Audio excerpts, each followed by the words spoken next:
we just talked about, we have all the code in place now that we can actually persist or save all this detailed information about all the changes in whatever entities we want, right? The next big task here, and again, this is why I use MVC for the demo, I want to now display this history data. So as you've seen, as we've done many times before, when it comes to getting information out of the database and up on the screen, often our best friend is a view model, right? So we're going to actually add a few view models to help us out with this basically reporting aspect, right? So let's come down to the view models folder now.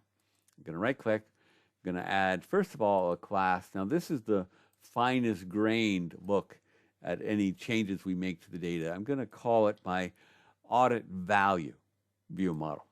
And basically it's here to track changes to individual properties, individual values, okay? Remember we had those old value and new value collections, right?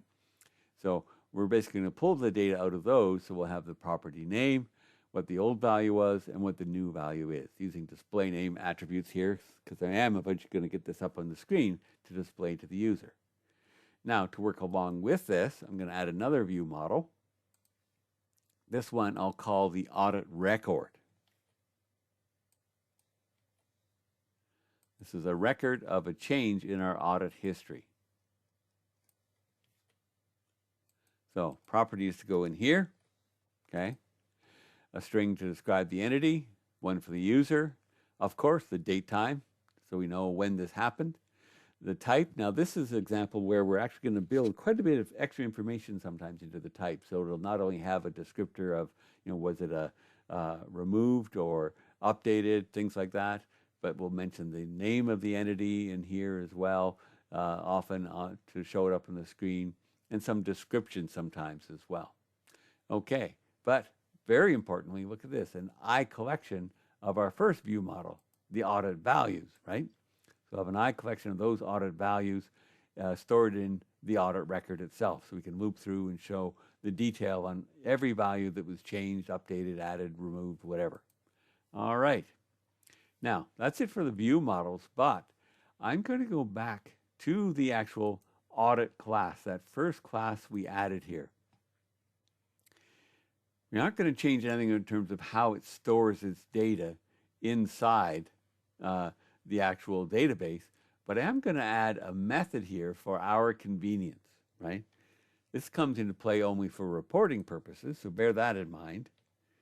But similar to how our audit entry had the ability to generate an audit, okay, we're going to add the ability from here, the audit itself, to generate or return a audit record view model, right? This view model we just created here that internally has this collection of the audit values, right?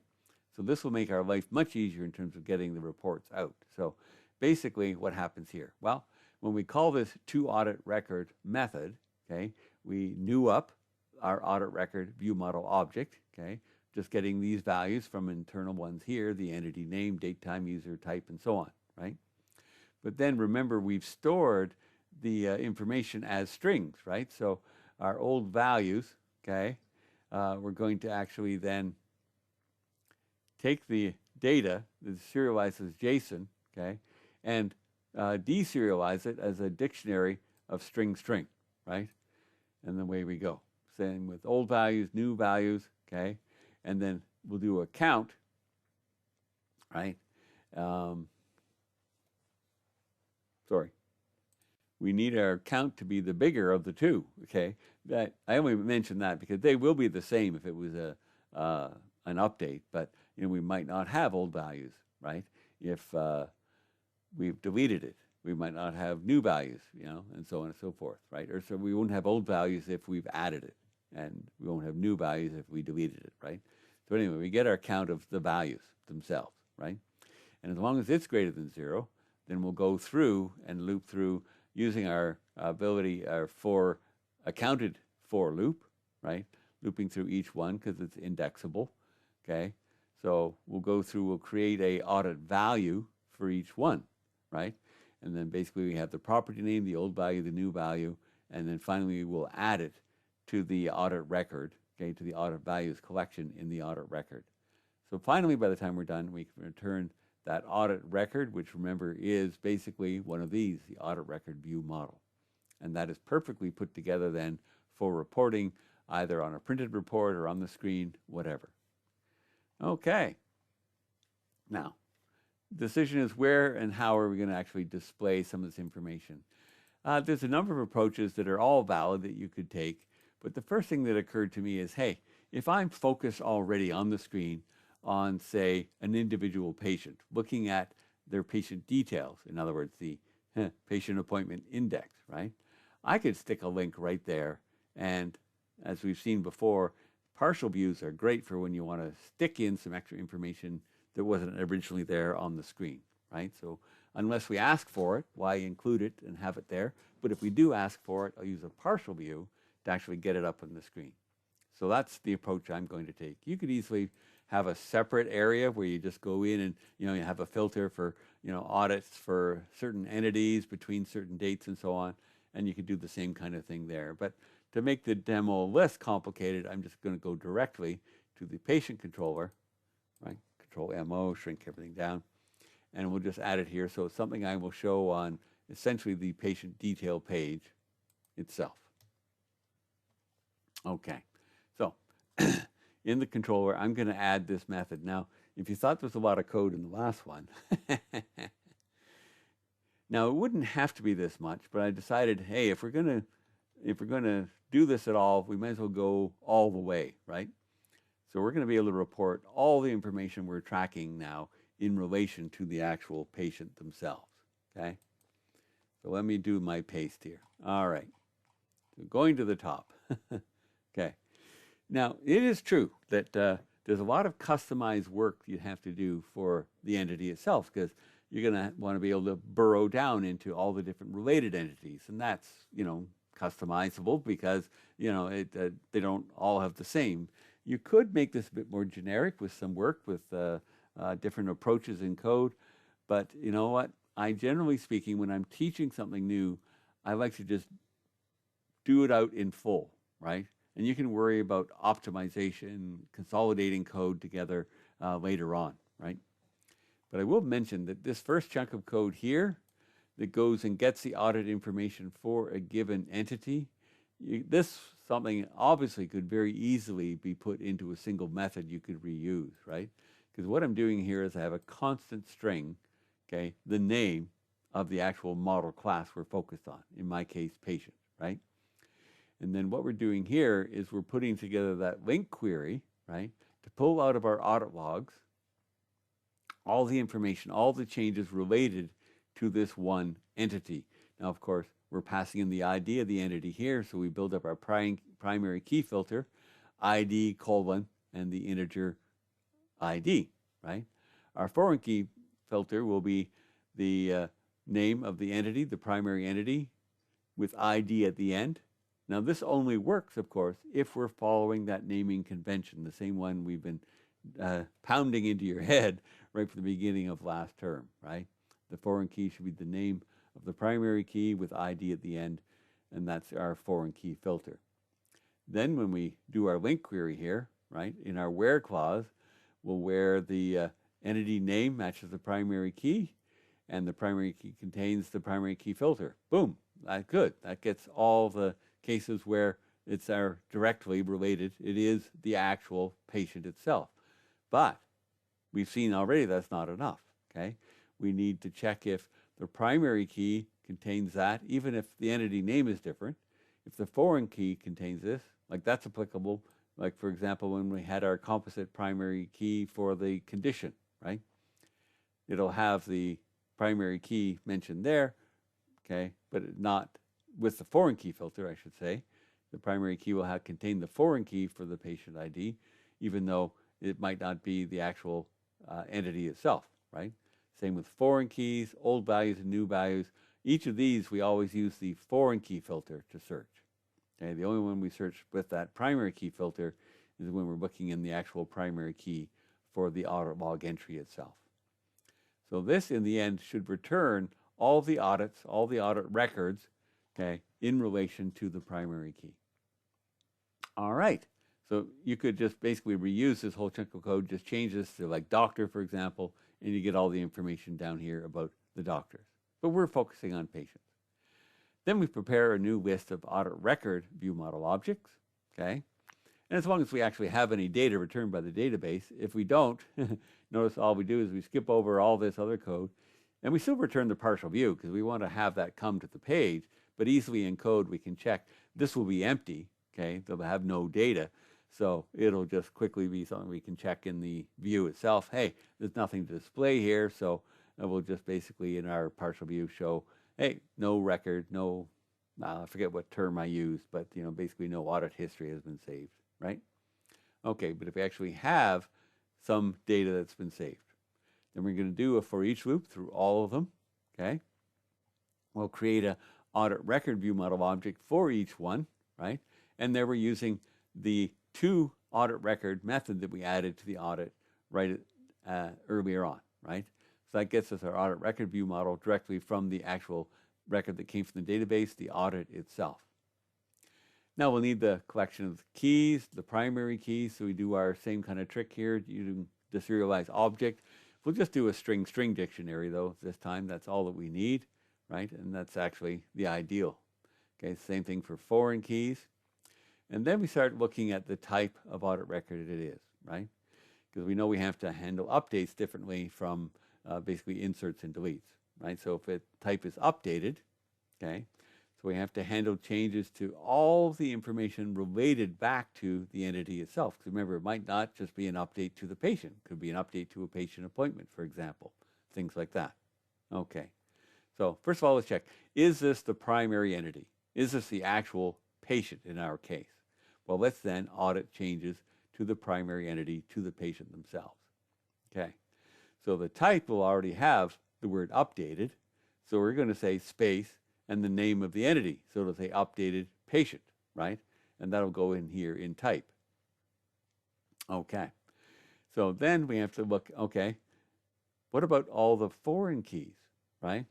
Well, if we've made changes to foreign key values, we don't want to just report that, guess what, Dr. ID changed from 27 to 33. No, we want to actually show user-friendly information, right? So for each value in the audit values of our audit record, what we're going to do is we're going to check the property name. So here's where you'd have to write this customized for each situation, right? Because if you don't have a foreign key doctor ID, why would you be doing this, right? Okay, but if it's doctor ID, then I'll go and I'll get the doctor, okay? I can do a find async, right? And then if I have a doctor summary, that's what I'll show. But if the doctor is null, I'll just say deleted doctor, because that's probably what's happened is, it's not there anymore. Okay, I couldn't find it, right? Same thing here for the new value, okay? Use the doctor summary to show the name of the doctor, or if it's not there, deleted doctor. And then the property name is doctor, right? Medical trial, okay? Exactly the same logic here. The only difference you'll notice, remember the medical trial is a nullable foreign key, right? Let me just talk about why there's a little difference in code. If you look carefully, you'll notice this. When we do my find async up top here and down here, notice I'm using int.parse. Okay, because it's a required foreign key, I know there will be something. If Dr. ID is the property name, there will be a value here, right? So I can use int.parse. Int.parse is extremely fast and highly optimized for converting this string into an actual integer, right? Okay, so trouble is int.parse will crash and burn if you pass a null value. That's where convert to int32 has a strength. It's slower, it's not as performant, but it will handle a null value, right? So because medical trials might be null, I'm going to go with the safer convert to int32 approach. A slight difference in code, but it's a chance to talk about something you might find a little bit interesting as well. If you want to optimize performance as much as possible, use int.parse, but only if you're guaranteed you won't have a null value to worry about. Kind of a side point, but there it is nonetheless. Okay, so that's all if the was the actual patient, right? Else, okay? What if the entity was an appointment? Okay, well, we have to audit changes related to those as well. Well, we don't have to. It's a design decision, right? You could skip this over altogether, right? Don't worry about it. If it's not the patient, we don't care. And leave that. Maybe you might have a separate report, an auditing report for all appointments and things like that. But I've decided, it was my decision, that I would also report on all changes I've been able to detect for appointments for the patient themselves. So it's a fair bit more work we're adding here, but hey, we can do it, right? So that's what we're in here for. Now we have an appointment is the actual entity that was modified or added or deleted or whatever, right, in relation to our patient. Okay, so we have to go and get the appointment itself, right? So again, I'm going to, go use the primary key here, right, for the actual appointment. Use it to go and get the appointment, and then I can build up my type again. Remember earlier we said type would be the actual like update, and then say the entity, right? Well, here saying appointment itself doesn't help very much, right? What appointment? What appointment have you updated, right? Well, that's where we can then pull some information out of the appointment, kind of like how we currently represent an appointment up on the screen. We use that start date summary, the time summary, and the duration summary to kind of show this is when the appointment was and how long it was and so on, right? Now, of course, if we don't actually have an appointment, then we'll say deleted appointment, right? And that can say, be what we add to the type. All right. Okay. Then we have to deal with values as well, right? So we'll create a new audit value view model, okay? A collection of them, right? And see, the truth is the audit values are right here inside the audit record already. But the problem is, the reason why I'm doing this extra step here, essentially, is I'm going to do a for each loop. And if I did my for each loop through the actual audit values of the audit record, what I want to do, remember I pointed out as we looked at the data, because this isn't the main entity, all of the values, whether they were changed or not, were stored in the old and new values, right, for the actual appointment itself. Well, I don't want to report them if they haven't changed. I want to remove them, okay, from the audit record itself, right, before I use it to display the information on the screen. Well, kind of makes sense that a for each loop has an issue if you're looping through all the elements of a collection, and inside the loop, you're removing elements from that same collection. That's a fail, right? Or it certainly can be a fail, so we don't want to get into that situation. So that's why I'm creating my own separate array of audit value view model objects here, right? As I create the array, I have to say how big the array should be, so that's why I'm using the dot count here. And then I can go to the audit record, the audit values, and do a copy to. So it'll make an identical copy of that collection, okay, into my own separate audit values collection, right, starting at the first element, element 0. So that is the for each loop is actually my own private little separate collection of these audit values, and that allows me then to remove them from the main, the actual audit values belonging to the audit record down here, right? I can safely remove them because that doesn't affect this collection up here. Whew, just a little bit of programming magic there I wanted to take a moment to explain. All right, but it's obviously, logically, very important and needed to do.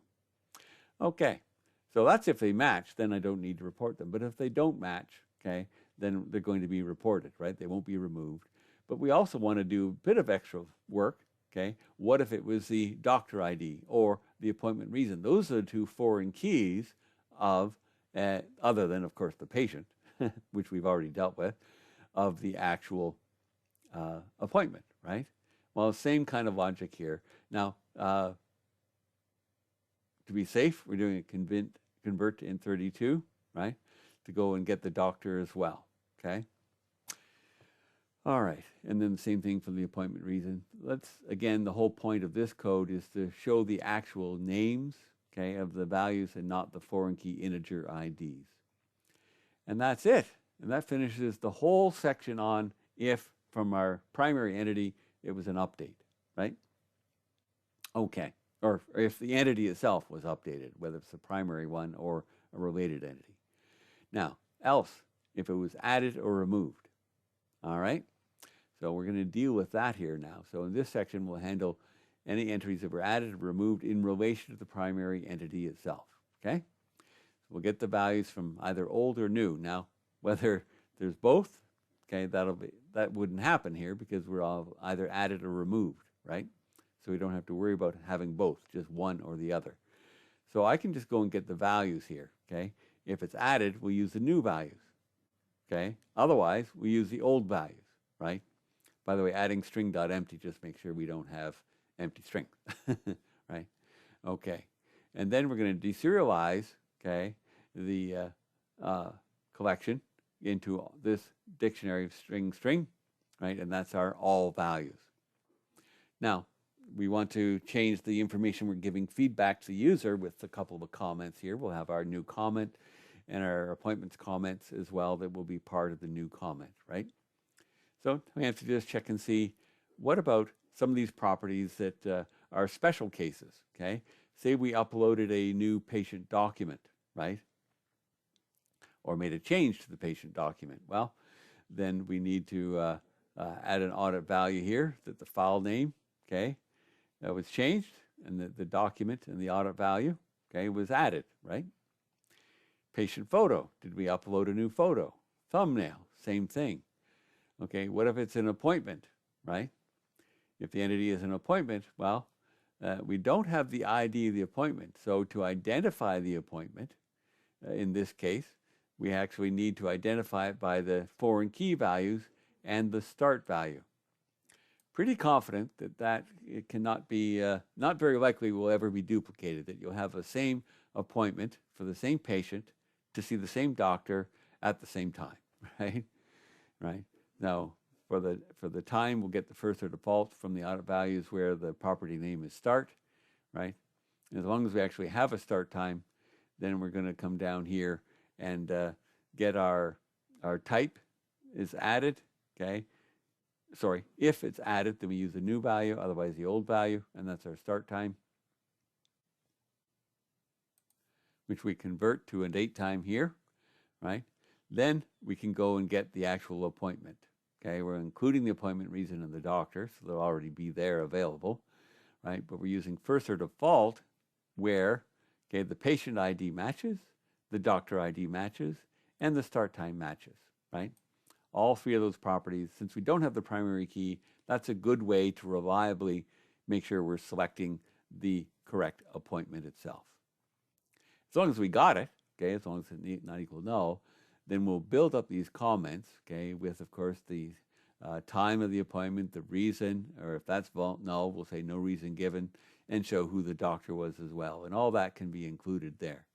Else, okay, basically, if the appointment is null, okay, we'll say the appointment was on. At least we know the start time. We can say now deleted. There we go. And that's basically takes care of most of that. The else is just, this is a deleted appointment, so the old values of the appointment are still in the audit log, so we'll just say deleted, right? Okay. And that's most of it. The last one here is for our patient condition. That's that unique, right? It's a composite key. It's a no-load many-to-many. So the only information we have is what's in that primary key column, which contains the two foreign keys themselves, right?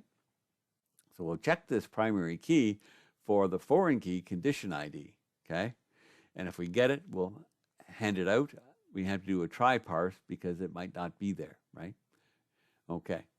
So then we can go and get the condition itself so we can show the name and show the condition name. Now, of course, if it's not there, we'll just show deleted. But we can say has had condition, right? That's it. That's it.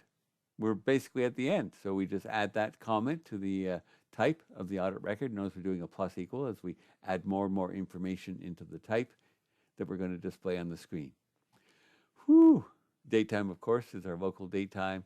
And then we'll add the audit record, okay, to the audit records. Finally, the last step, of course, now we have all this data in our audit records. Okay, we pass that as we return the partial view, our audit history partial view, putting it in order by date time descending, right? So the most recent will be at the top. Now, the only thing I have to do now is add the partial view and then call for it in the view. Okay, I know this is taking a long time, but this will be a little bit quicker.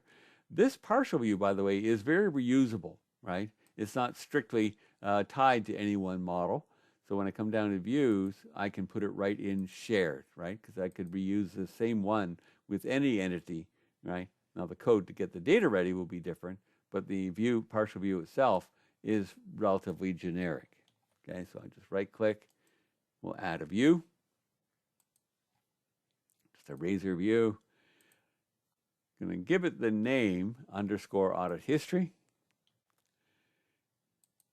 I'm not going to do it with the model, even though we will see in the end it will actually be strongly typed, but it's a view model, so I don't normally do that in that dialog box. Otherwise, it goes and creates that silly DB set forward in the DB context.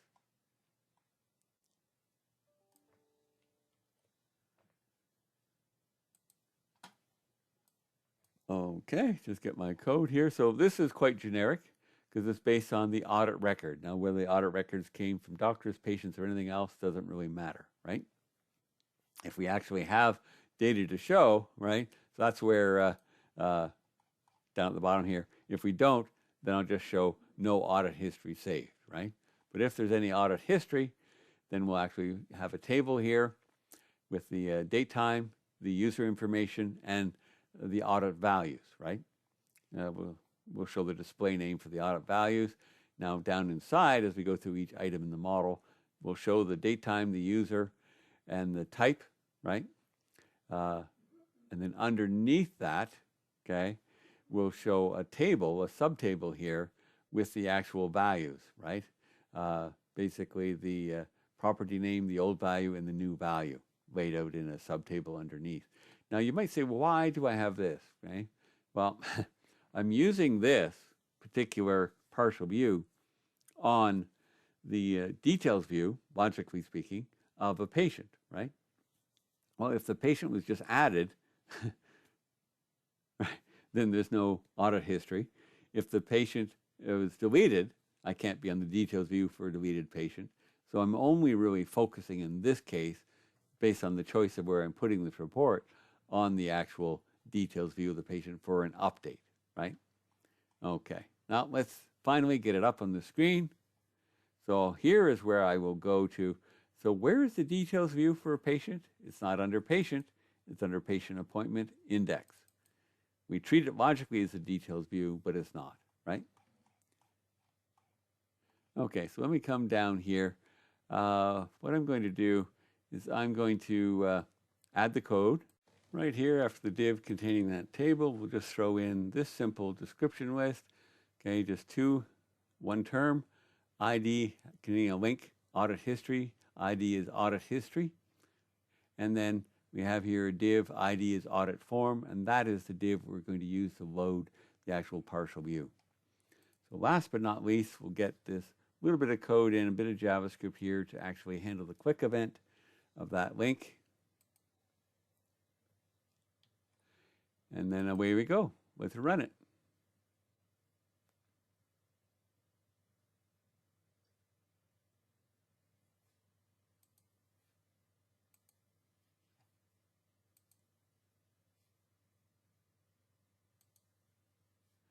All right, so we did a lot of work with this patient earlier on, so I click audit history. Look at that. So going to the bottom is the oldest change. We did an update to the patient.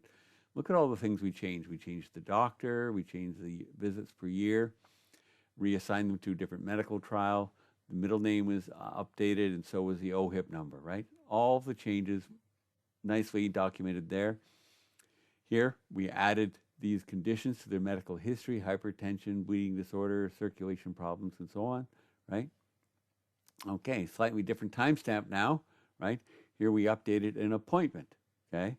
What appointment? Well, you can see the work we did pulling all this summary information together about the appointment is really paying off. How else would you identify what appointment, right?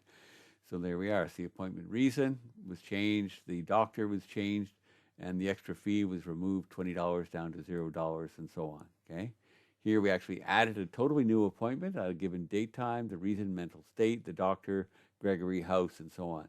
Well, look, this most recent change was also involved removing the condition, okay, of bleeding disorder. That's a checkbox that we unchecked, right? Okay, look at that. All this information available. So if I come back to the patient list, we did some work here, not nearly as much, just a few things. We updated the patient, added a couple conditions. Look at, we removed an appointment that is now deleted, right? All right, so look at all that. Good stuff. And of course, if we go to somebody where there probably is no audit history, then it just says no audit history saved. Well, that's good. That kind of finishes the demo. I hope you can see how rich and full this audit history is, that we can pull out the information. Yeah, there's a fair bit of work to get it out of this these JSON strings, but you know what? It's all quite doable, and it can give a real nice finished product.